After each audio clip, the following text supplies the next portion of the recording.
This episode, we are talking to one half of the paranormal investigative team, Black Cat Paranormal. They are able to draw on spirit and their abilities. They do this through devices, psychic mediumship, and historical research. They are podcasters and YouTubers. They're from the channel All Things Paranormal with Black Cat Paranormal.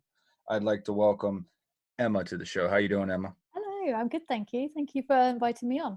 Yeah, it's nice to have you on. And I think one thing I wanted to kind of touch on you with was like early on, I was like kind of, doing some research on you guys. And I noticed, at least here in the States, that there's actually a lot of Black Cat paranormal groups in the Wow. States. So to be clear, so any of the listeners out there want to check you guys out, where are you located and, that kind of thing? So we're in West Berkshire in the UK, which is just 45 minutes from London. There's a few Black Cat Paranormals over here as well. Probably better off getting us through our sister's website, which is allthingsparanormal.club. Same people, just a different name. We've got two. We're greedy. Now you're like a co-founder of this paranormal research team, right? And then you were telling me a little bit that your other half, your partner in crime, I guess you'd say. Now she has psychic abilities, right? She does. She's a sensitive, absolutely incredible one, I have to say. She can see and feel spirit. So when we've been on investigations, she has been the best tool that we could have, really. One that comes to mind is when we investigated a hotel a couple of years ago, and we went into this room, didn't really feel anything, equipment didn't get anything, and she sat in this chair, and suddenly she got crippling chest pains, pain down the arm. So we're thinking, oh my God, she's having a heart attack. And she said, no, I just need to get out of the room. I was like, no, first aid, you have to stay sat down, I'll treat you. She's like, no, I'm getting out the room. And she stood up and got out of the room. So, oh, it's gone now.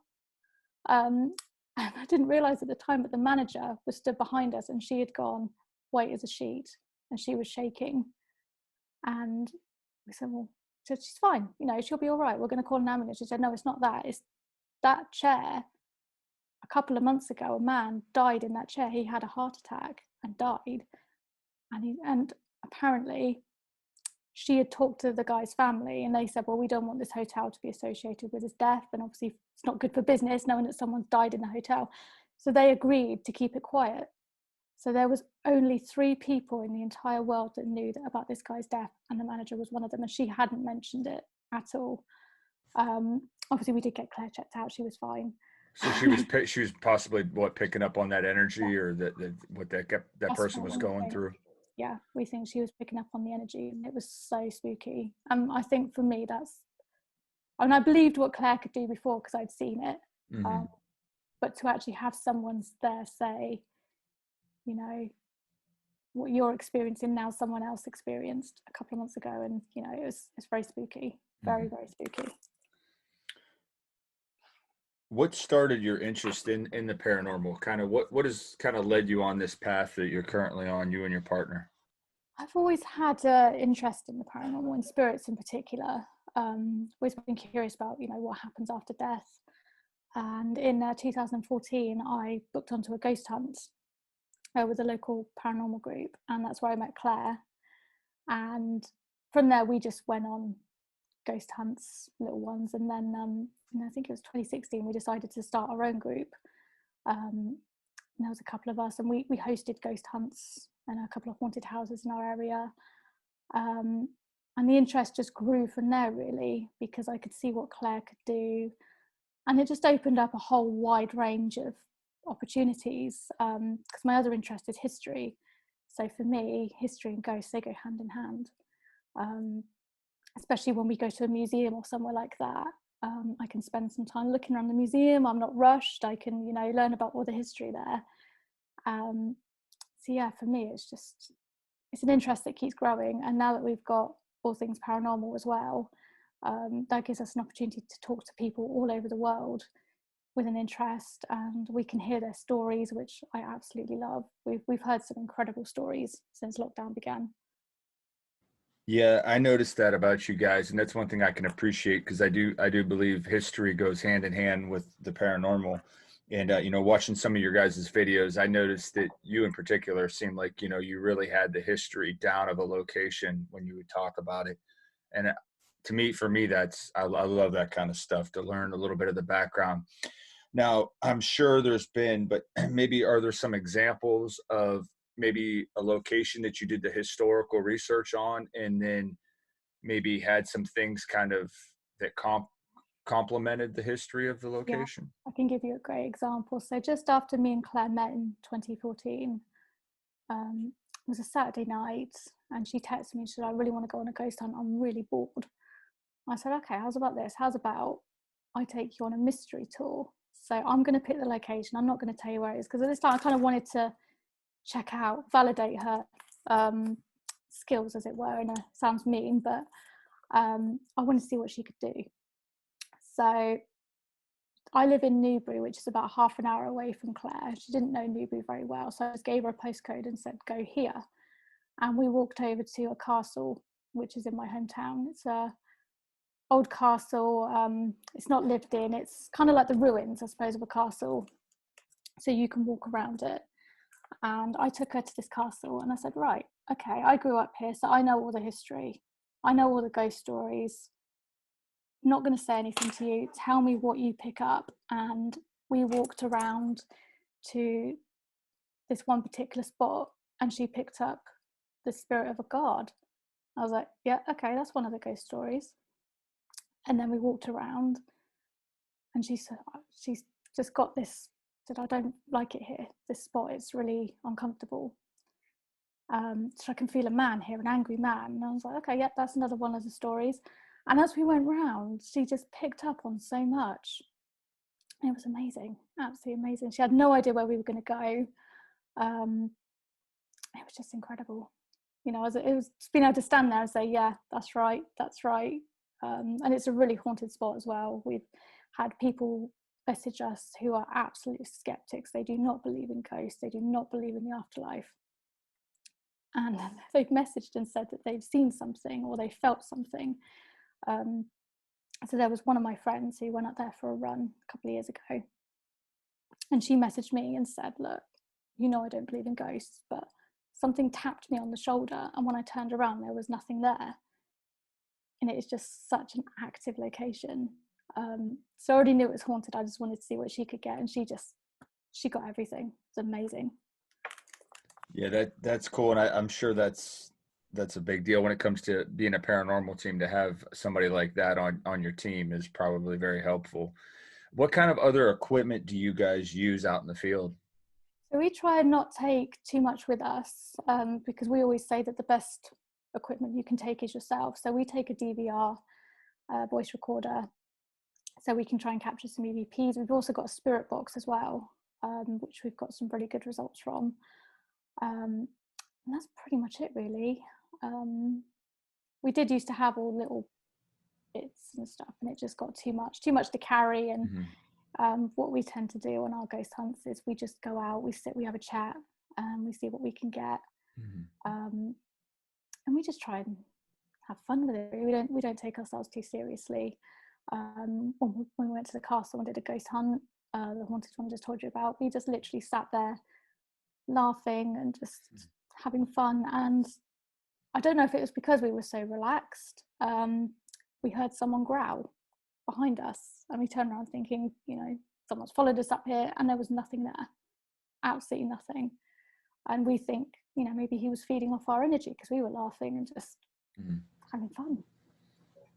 That's neat. Yeah, I've heard that from other investigators too. That that a lot of people say that oftentimes your I guess your senses are the best instruments to use. Unfortunately, though, with our senses, you can't really bring back a lot of proof. But I do tend to agree with that. I mean, because you can feel the difference in shifts in maybe the mood of a room or the temperature or just slightly being touched or something like that. That's interesting. So how long have you been doing this for? Oh, it'll be 7 years this year. 7 years last month, yeah. That I've been doing it with Claire. Myself on and off for the last 15 years or so. I joined groups and then they disband and I join another group, and you know, yeah, it's quite a long time actually. And I mean, obviously, it seems like you really enjoy it, but what is it about? What is it about ghost hunting and the paranormal? What keeps you trying to seek these answers or try to find things out or to find evidence? What's driving you? I love stories. I love hearing people's stories, and even, you know, spirit stories. It just fascinates me, you know, the idea of someone staying in a place and haunting it. And because of what we do for ATP, obviously having our monthly calls, we have to come up with a subject each month, and that's enhanced my interest even more, because it's led me on to things like stone taping. I'd never heard of that before, and I started looking into it. And it's like, wow, this is fascinating. Can you, for our And listeners who don't know what that is, can you elaborate? yeah, so stone taping is a theory that stones, houses, the environment holds on to energy. So if somebody dies in a very traumatic way, it's the theory that the environment plays that event over and over again, which is what a spirit is. That's the theory. There's obviously not a huge amount of evidence to prove it, but there are stories. So there's a place called the Bluebell Hill in Kent in the UK, and there was a very bad car crash there, and a young bride actually died on her wedding day, I think it was. And there are reports that on the anniversary of her death, you can hear the car crash, you can hear the screams.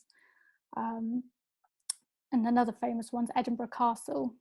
It's said that when the conditions are right, so for this story, it's when the castle is under attack, you will hear a headless drummer boy banging on drums. So loads of stone taping stories. I definitely recommend looking into it for anyone who's interested. But it's a Is fascinating theory. is there different? No, I've heard that with water too. Is there different? I guess different types of stone, like limestone and stuff, that seem to be, I don't know what the word is I'm looking for, more recordable, or I that think kind of thing, or no? I think it's any kind of environment, really. So it could be trees, it could be land. It's not just restricted to stone. So yeah, it could be water, because there are stories of, you know, people reporting seeing people that have drowned, or you know, if there's someone that's jumped off a bridge or something, people will report seeing a spirit jump over. So it could be anywhere, really. It's almost like it just holds the energy or something. Yeah, and I think it's definitely a theory that needs to be expanded upon, really. I'd love to get some evidence, and it's something that when we do get out investigating again after lockdown, it's something that's going to be at the front of my mind. You know, how do we get evidence of stone taping, or how do we disprove it? So I just want to know more. I love it. Where do you believe we go after here? What's after death? That's $1 million question, isn't it? I think we go somewhere. I think once the soul leaves the body, it has to go somewhere, because we are made up of energy. I like to think there is a heaven that we go on to next, if we want to, I suppose, because we do obviously have evidence that not all spirits go to heaven. So I'm not quite sure what I believe, but I would like to think that there is definitely something afterwards. Yeah, at least with what the work I do, I know, just after talking to so many psychic mediums and then people that have had near-death experiences, stuff like that, I definitely believe that Yeah. we exist beyond this. And I think I also believe that we're here for a purpose. I really do believe that people have a purpose in this lifetime. And I know, a lot of people don't believe in this. Well, a lot of people do too, but at least a lot of people, at least from my original faith where I came from in Christianity, don't necessarily buy into the whole reincarnation thing. But I think there's, some decent evidence that points to that too. There's at least more evidence that points to it than does not point to it, right? Yeah. And Yeah, no, so I totally agree. Yeah. that's good stuff. And then as far as your investigations go, what's maybe one of the more or even the most active location that you've encountered? There's been a few. So I did the Galleries of Justice in Nottingham about 10 years ago now. That was really active. We got some really good evidence there. We had a psychic medium there as well leading the group, and that was amazing. Donington Castle in Newbury, which is where I'm from, that's definitely very, very active. But also the Ancient Ram Inn in Gloucester, which is actually the most haunted place in England. I took Claire there a couple of years ago, and it was just, there was so much activity. There was What so what much. were some of the things that were happening? Um, well, Claire put new batteries in everything, because we always do that for an investigation, just to so we don't miss anything. And within minutes, the batteries were drained. They were brand new, straight out the packet batteries. I had a camera, and digital camera that I put on the floor, and it flashed. It went off, like took a picture, but no one was near it. That was absolutely terrifying. We met the gentleman that owned the inn, and he was taking us round and showing us, giving us a bit of a tour of the place. And Claire picked up on a few things. I can't quite remember what she picked up on. I think it was a witch there. I wish she was there. She could she could tell you what she found, but it was just the feeling at the place. It just didn't feel right. It felt like hell, to be honest. You kind of felt like, I really shouldn't be here. I don't want to be here, but I really want to be here. Like a typical ghost hunter thing, what everyone would run away from, we run towards. It was just a really creepy location. And for the rest of the day, after we left, I just didn't feel right. Just felt very on edge, very, looking over my shoulder. And it was weird, because I've never had that after a ghost hunt, especially one during the day. That's interesting. That makes me think of, I mean, now do you think that these spirit energies or stuff like that, when you go to a location and you pick up on stuff, do you believe that there's like good and evil, or is it more like they're just kind of like people, where they can, be in a good mood, be in a bad mood kind of thing? Um, yeah, I think it's like people. You have good people, you have bad people, and I think it's the same for spirits. If they were bad in life, they're probably going to be bad after death. I don't really. I mean, the guy that was there talked a lot about demons and things like that. I don't think they're demons as we know them, from stories. I think they're just bad people that, for whatever reason, want to stay and carry on being bad. So. Yeah, that reminds me of a lady I just recently interviewed. I haven't released the show yet, but she's a paranormal investigator and she's a psychic medium too. Oh wow. And she had mentioned something similar to that, where a lot of people tend to like think that when something negative is happening in an environment, that they automatically point to it being a demon or something like Yeah. that. And that she was saying that they're actually kind of really rare, and it's not necessarily something that you're just going to stumble upon. So I found that very interesting. So I think that's probably a valid point that you've made. What is one place that you would love to investigate anywhere in the world? Like if you just could pick anywhere in the world to go and just maybe spend 2 nights there with your team, with your equipment, and just go all in. That's a difficult one, because ever since the UK went into lockdown, me and Claire have been building a list of places that we want to go. It's literally the size of an A4 piece of paper. It's so long. That's awesome. But one place I'd really like to go, absolutely had to pick, it would be to go back to the Greyfriars Cemetery in Edinburgh. We went there briefly a couple of years ago, and that's another really active location. We got so much. We got EVPs, we got photos. Claire picked up on a lot of stuff. And if we could just spend, as weird as it sounds, 2 nights in that cemetery undisturbed, I think we'd get so much evidence there. I'd love to go back there. And I've said that's the cemetery with a lot of really, really bad history. What's the story behind the cemetery? So there was a man who was a lawyer, and he was pure evil. He used to lock the poor in these little boxes. So it was like a shed made of brick, but it didn't have a roof on. So they were, they got rained on, because it's Scotland, it rains all the time anyway. They weren't given food, so they literally starved to death. And this man was buried in the cemetery, and about 10 years ago, I think it was, kids broke into his tomb and they took his head and started playing football with it. And ever since then, that part of the cemetery has had a lot of activity. People have been scratched, bitten, pushed. Ghost hunters have got growls on EVPs, really, really evil spirits. So he's just one of the ghosts there. Obviously, then you've got the other part where you've got all the people that died there as well. So. That's interesting. I think I heard you talking about that, playing football with the guy's head in the one video, and that makes sense. I often wonder about that though. Like, to me, a cemetery being haunted seems odd.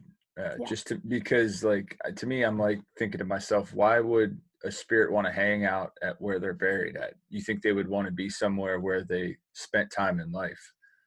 Exactly. I mean, I actually live opposite a cemetery, which is probably not a shock to most of my family and friends. As soon as they saw where I was moving to, like, really? And it is a very peaceful place. During the day and at night, if I look out my window, I don't feel, scared or anything, because it's just nice and peaceful. But in the one in Edinburgh, no, that's not somewhere I'd want to be at night on my own. Yeah, we've got a couple places like that here in the States too that are just story after story from people. Similar, cemeteries that, and there's one that's not too far from me, I don't think. At least, I mean, within probably a 6-hour drive. And they claim it's one of the worst places to ever investigate. So, I mean, I don't know. They say it's pretty, some people have had some pretty terrifying experiences there.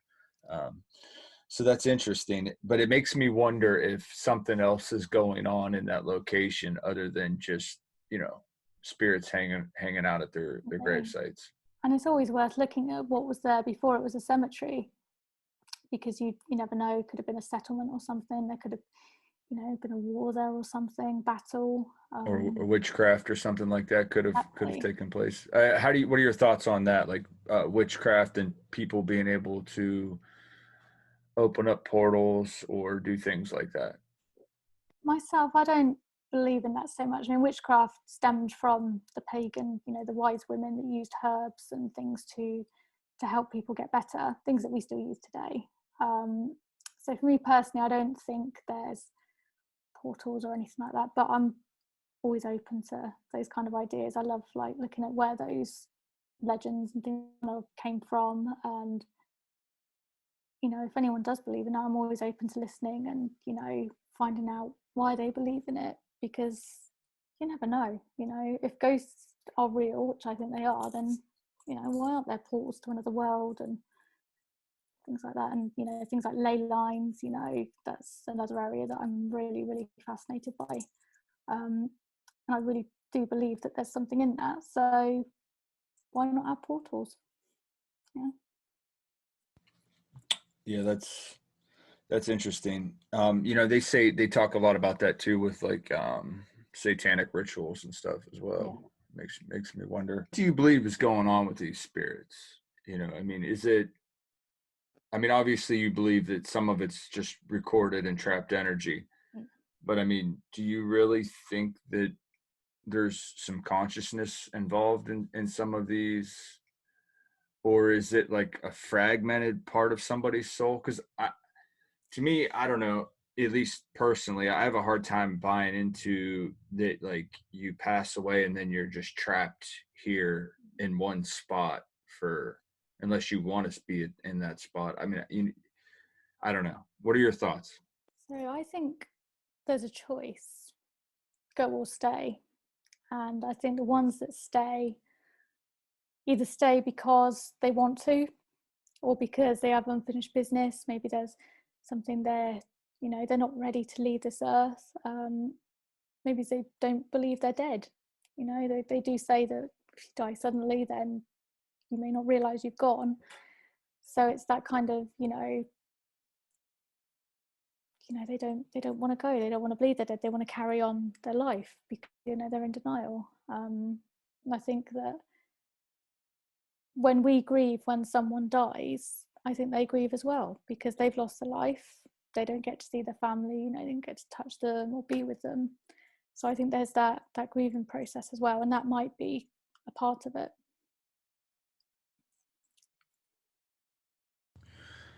Yeah, I think that could be part of it. What are your thoughts on things other than, say, just humans, passing on, but perhaps maybe more sinister things, or even like angelic things? I think there are definitely angels of some sort, whether it's spirits that have passed on and became angels. I'm not sure. I think there's definitely something watching us, because there are times when I need a boost, I need something, and I'll see a white feather, and it will come at exactly that moment. And it will be, I'll just look out the window, feeling really upset or something, and a white feather will come down. It's like, well, if I hadn't looked out the window at that moment, I wouldn't have seen it. Or it'll be a white feather in the kitchen, and we live in a block of apartments. So how did a feather get in here? There's no windows. So little things like that. And there's so many other stories as well of people who've had near-death experiences. They've seen angels. So I think there's definitely something there. I don't quite believe it's like the angels in the photos, with the long white dress and the big white wings, but I think they're like us. I think they're just souls that pass. And, they guide us. What are your thoughts on like shadow people, the Hat Man? Are you familiar with any of those kind of stories or things that go on? I like to think they're just stories. But there are, yeah, I don't know. I think to an extent, anything's possible. I haven't heard of the Hat Man, I have to say. I have heard of the shadow people. Oh, you should do some research on Hat Man. Hat Man. Okay. I've had my own personal experience. Really? So Okay. I can tell you that I just talked about it on my last, I think it was my last episode, but I can I can say that there's something strange going on. In the location that it happened, there was supposedly, some paranormal stuff that goes on, and that was one of the claims, was that you can see a Hat Man. And there was actually 5 of us. I think at the time, I think I said, during when I was recording, I think I said at 4, but after I thought about it, because it's been years since it happened, but at the time, I think there was 5 of us that all seen this. And it's just interesting because it's not just me, I mean, there's like Yeah. hundreds, if not thousands, of people that have reported seeing this thing. Now, whether it's one and the same, or if it's just something that's manifesting itself to look like, what a Hat Man is basically like a shadow person, but it has a hat form on its head, like either a bowler hat or a top hat. Mm. So yeah, you should maybe look into it. It just makes me, I just feel like this, okay? If people, I don't think people make stuff up like that just to get attention. I mean, maybe, occasionally people do, but I feel like, when it starts to be, lots of reports of the same thing over and over, something's going on. Now, whether it's an actual thing that's actually in our reality, or it's just something that you're experiencing for whatever reason, but I just find it interesting because I know, like, for at least from the paranormal perspective, I tend to try to look at, everything, not just Yeah. spirits and ghosts. I look at, Bigfoot, UFOs, things like that. What are your thoughts on UFOs? I'm on the fence for UFOs. I've spoken to a lot of people over the last couple of months with different beliefs on UFOs, and I have to say I was a non-believer until I spoke to a couple of people, and it was like, actually, do you know what? Why isn't it possible? It's a big, wide universe. What if they are out there watching us? And for our next meeting, we're talking about crop circles, so I started looking into that, and that opened a whole new world. Like, well, what is that? What if it was an alien spaceship landing, and then people just built on it, and started doing these really crazy crop circles? But and then someone I was speaking to about crop circles, she said to me, well, what if they're the crop circles, the intricate ones, the ones with the big designs, what if that is them sort of leaving a mark, like a little stamp, I was here kind of thing. And it's a fascinating area. I love it. I love reading people's stories and hearing them, because it's just so vast. Yeah, it is. It's very vast. I think there was one of those programs I was watching on UFOs. Actually, there was like a mathematician on there, and they were guessing the size of the universe, the billions upon billions of universes, and well, not universes but galaxies, and the different planets. And actually the chances for there not to be intelligent life is almost impossible. Yeah. Like, it's almost mathematically impossible to there not to be intelligent life somewhere else in our universe. Quite a scary thought when you think how big the universe is and we're all alone. It is a scary thought. Weird. It is a scary thought. And then, I've talked plenty on my show too about our government, the United States government, releasing the footage. I don't know if you've been able to see any of that, the Navy footage of the Tic Tacs. And I don't know if that's extraterrestrial or what that is, but it's strange that even the military's coming forth and saying that they've seen things. Yeah, I'd say I did find that quite unnerving, because first the logical part kind of kicked in, and it's like, it's a hoax. And I started reading into it, and I was like, oh, actually, they really don't know what it is, and that's the military. That's scary. If they do know what it is, they're not telling us anyway. Yeah, but it's interesting. It is. What are you guys currently working on right now? I know you said you had some locations planned for when the lockdown ends. Yeah. So we've got a huge list of places that we want to go to. Obviously, we haven't been out for a year and a half, so we are chomping at the bit to get out. So we're going to start local in our areas, because obviously of COVID, we don't want to go too far. So there's a place called Knowles Abbey that we're going to go to. It's ruins, and it's in Dorset in the UK. We're going to go there first.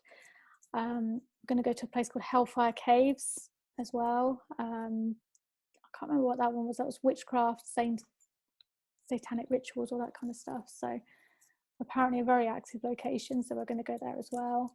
And then we want to head back up to Scotland and just do a little tour of Scotland, go back to Edinburgh, obviously, and just go around, because they seem to have all the good locations in the north of England and Scotland. So it sounds fascinating. You said it's called Hellfire Cave?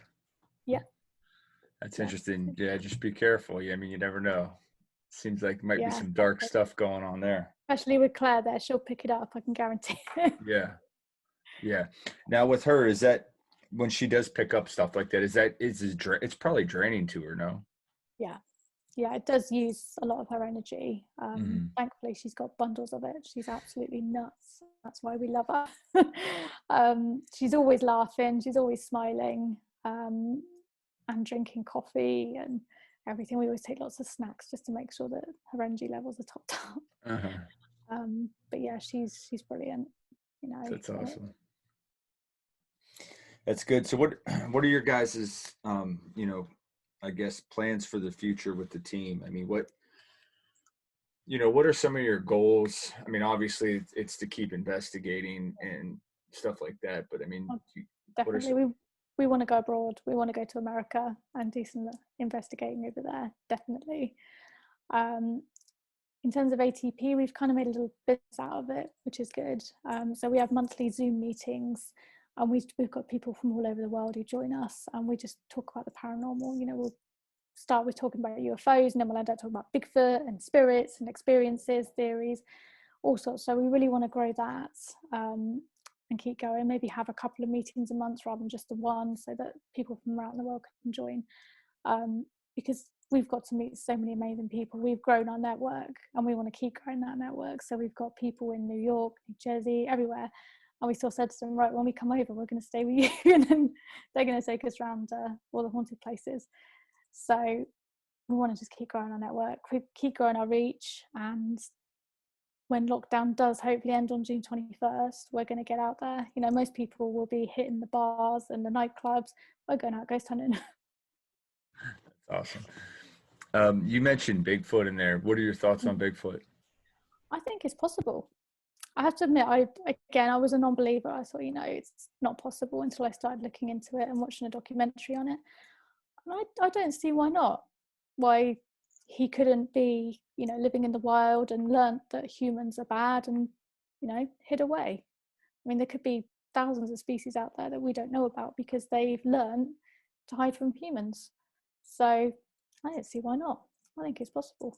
And there's been so many sightings of him, and some of the evidence. There has been a lot of sightings. Yeah. I don't know what to think about it. I know some of it may be misidentification of being out in the wild, you know, but at the same time, I think there could be something to it. I'm just not sure if it's completely physical. I mean, I suppose it could be, obviously, but or is it like some kind of a spiritual being that's able to kind of go in and out? I know it's a weird thought to think, but there's been so many cases where it'll just like almost disappear. Yeah. You know, there'll be a sighting, you know, and then within a matter of seconds, it's gone and no trace of it. Yeah, I mean, that actually makes me think of the Mandela Effect, the idea that there's multiple universes and things can slip through, time slips, they call it. So it could possibly be that, you know, maybe there is a universe out there where Bigfoot does exist. He doesn't exist over here, but he exists there, and he slips through sometimes. I don't see why not. I think there's a lot in the Mandela Effect. That was another topic that I started looking into, and it really freaked me out when you see things that one of them was like the Monopoly Man. Like someone said to me, Oh yeah, about the monocle. Yeah, I swear he had a monocle, and there was lots of other ones. And Claire actually, when we were talking about it, she said she remembers watching Nelson Mandela's funeral when he was in prison. Obviously, he didn't die. He came out of prison and went on to become the president. But she remembers it vividly as a child watching the funeral. That Mandela Effect is a very strange thing. There's a couple of different things in it that, you know, have kind of made me think like, man, I swear I remember it this way, but you're telling me it's not this way. And it makes you wonder, you know, is there some kind of a time slip or some kind of alternate universe, or can timelines even shift in midstream, you know, something we're experiencing kind of go in a different direction. It's definitely very strange, but when you really look into things and when you really look at reality in itself, like we have no clue what's going on. Exactly. For one thing, our video on it, and I didn't sleep that night because it just kept going round and round in my head. Like, are there other universes? As you know, I swear this happened and it didn't, and it is really creepy. It is creepy. I look into it, but not before bedtime. Right. It is creepy to think about. Even like, you know, as far as our senses go, just not being able to really see or identify or feel or experience the majority of things that are going on around us because our senses are so limited. You know, they believe that, you know, the majority of what's going on around us we're unable to perceive at all. So we don't really have any idea what's even. Exactly. That's kind of scary when you really sit and think about it. And another thing that I found interesting too is that, you know, when scientists really look into matter, and then they see that it's almost all empty space, that everything around us that really changes a lot when it comes to thinking about reality. Yeah. Because Yeah. if everything is empty space, then this is all just an illusion. Yeah. Scary, isn't it? It is. It's very strange. Very strange. Well, it's been a pretty fascinating discussion, catching up with you. I guess you're going to have to come back and join us sometime when, Oh, it can be you and Claire, and we can really dig into things. Maybe definitely. if you guys have a really cool investigation and you want to talk about it or share it, I'd love to have you back on. Yeah, that'd be great. Yeah, I'll talk to Claire and we'll get some dates, and yeah, maybe after June when we've gone out and we've actually got some new evidence. Yeah, we'll come Yeah. back on and share it with you. Yeah. That'd be Great. really Great. great. Where can the listeners find the work that you're doing and kind of follow you guys? So you can find us on Facebook. We are All Things Paranormal, or you can go to our website, allthingsparanormal.club, and then you can follow us from social media from there. But yeah, we're keeping our website updated as much as we can. Obviously, we can't go out at the moment, but as soon as we are allowed out, it will just be full of reports from our investigations, new blogs. So definitely worth checking out. And we're on YouTube as well. All Things Paranormal with Black Cat Paranormal. Very good. Hey, thanks for coming on the show and taking the time to spend with us. That was brilliant. Thank you so much. Thank you. All right.